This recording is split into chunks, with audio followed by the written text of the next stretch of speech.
so. I'm just like a little like, woo, you know? I don't know. Woo, woo, woo. Okay. It's almost hard to channel Joe Pesci and then anger right now. But I can do it.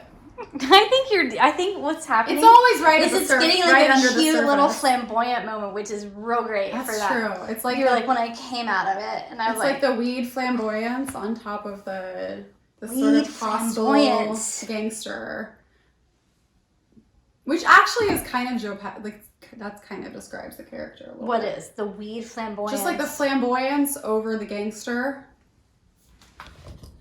Do you think he's flamboyant? Oh yeah, in this scene. In this film. Yes! He's like the most flamboyant gangster there is. That's why everyone loves him. Because he's like, oh, there's a little bit of a flourish with my murder. I like a little, like, jazz hands on the side of every killing. That's true. He's like, I like a little thing with my murder. It can't just like...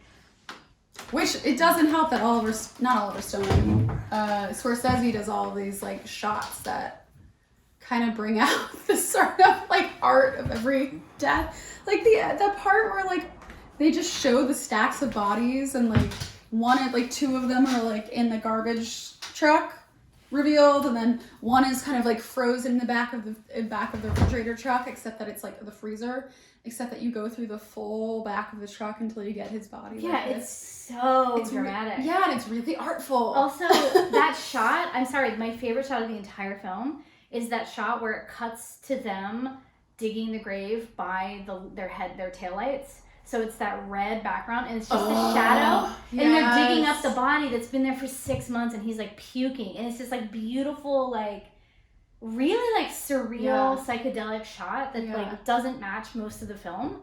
But there are a lot of like fits. weird stills also. What is another one where they just all of a sudden do a still on the face? That happened in The Marriage, I think. When they take that photo and it quickly does like little like flash. outlines. Yes, the outline of The Marriage was also really cool. I love those. Yeah. Oh, and also like early in the beginning after he stabs him and everything turns red and then it fades from that like weird red to like it's like moments like that, and then it's like an interior scene. Yeah, it's mostly like interiors and these like there's not a lot of outside shots. I love his second lover's her apartment interior with the pink. He definitely and like the dividing door with like the pink and the flowers and like the major like 50s 60s 50s 60s, but like also at the time when like Asian art was like starting to come in, so it's like this like mix of like Tupperware housewifery vibe with this sort of like vaguely sort of exoticized East Asian art. It's like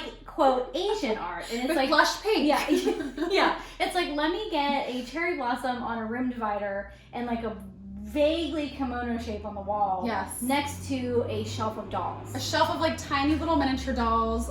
Yes, exactly. With the but I glass love it. It like and then and blush pink. And the fact that they have that really intense meeting in her apartment. It's like these brash, like, you know, big, scary guys in sitting this, on like, a pink ass. like pillowy, like, you know, One of my favorite scenes that shot is so good. After, like, he does, like, the coke deal with his wife that doesn't go very well. They go back to their house, and, like, the wife is really fucked up. Like, she's also she and Henry are just real fucked up. Yeah, so a lot of drugs. And they go back to their house, and they're at the dinner table scene, and she says to, like, one of their kids, like, don't feed the dog off the table. And I'm just all of a sudden she's worried about etiquette and propriety. Yeah. Like that kind of like sort of shift.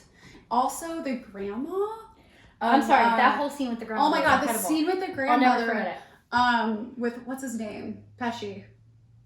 Tommy's grandmother. Or Tommy's mom. Yeah. And she's all of a sudden we get a moment where she's holding up a painting that she did. Because he randomly, out of nowhere, is like, did you show him the painting? Did you show him the painting? What? It's like, why? We've not even talked. And it's the weirdest painting. It's two dogs at a pool and an owner, and the two dogs are facing opposite directions. And she's like, one's facing east and one's facing west. Because she gets challenged on it. She's like, why the two dogs facing different directions? That's how I like them. One faces east, and one faces west. Like, the decision to keep that in is like, because it humanizes him in a weird, immediate way where you're like, oh, this guy who is like clearly unhinged, this moment with like his mother and like these horrible gangster murderous people. They're family in a second. Yeah, who were just like sitting around eating like spaghetti. Which also meatballs, makes more sense of like Robert De Niro's breakdown when he cries, because you need those like little moments showing you the intimacy of his life so that you understand why this man broke down. Otherwise, it's just violence. Okay. Also, when he puts those glasses on. Oh my god, the glasses in the diner were funny. When he puts the glasses on, and his guys are like they're like Coke completely bottle. like, yeah. And he's like kind of and he's giving him like a series, and he's like, "You're gonna go to Florida, you're gonna do this thing," and he's like, well, he knows some shit's up. He knows some shit's up with Robert De Niro, aka Denny. What the fuck is his name? Jimmy. Do you think that he was actually sending him there to get killed? Or do you think he was just? That's what paranoid? Henry. No, I think in that moment Henry knew it was up in the same way that his wife knew it was up when she went to the place to get dresses, and she was about to be whacked. Oh, that was so. Yes. You were really worried about that part. I was so worried about it, and she trusted her instincts. So in the same way, I think because what he says in the scene is that he's being shifty. It's like he's not normally shifty, but he's kind of like. Oh, and also he says he's never asked him to off anybody. He's like never told him to do it. So he was like, something is up. Something is up. Also, those glasses make you look shiftier because they're like kind of disorienting as it is, so you can't really tell what's like going on with the eyes.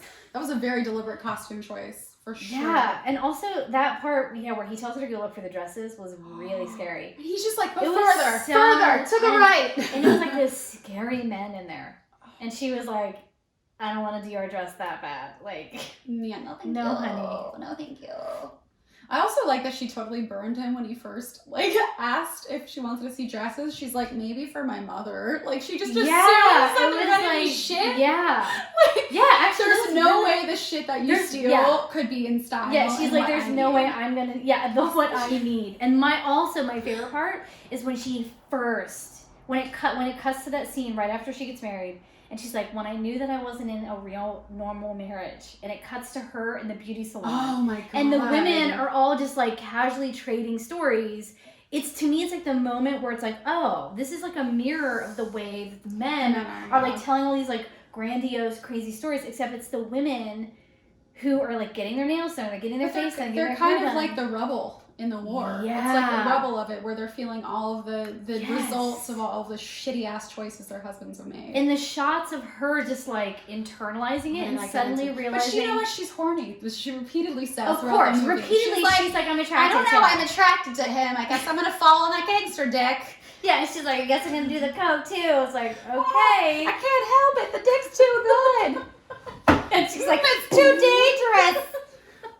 Like that one scene, I love the shot of like these. Where she has the gangster head? No, yes, that too. But the gangster girlfriends at the bar where these two women are talking. Oh my god! And the one woman looks together and she goes, he's so jealous of me. He doesn't want anybody guy talking to me. And her friend goes, oh, you're so lucky.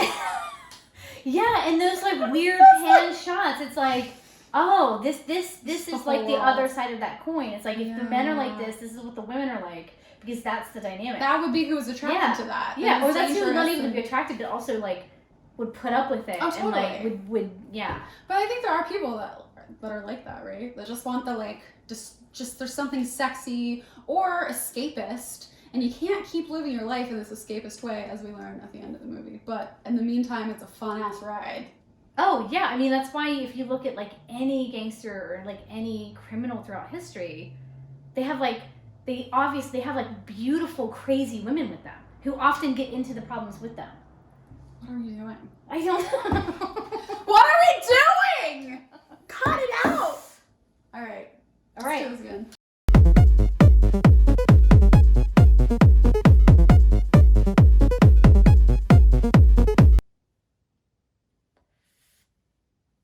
You want more of this?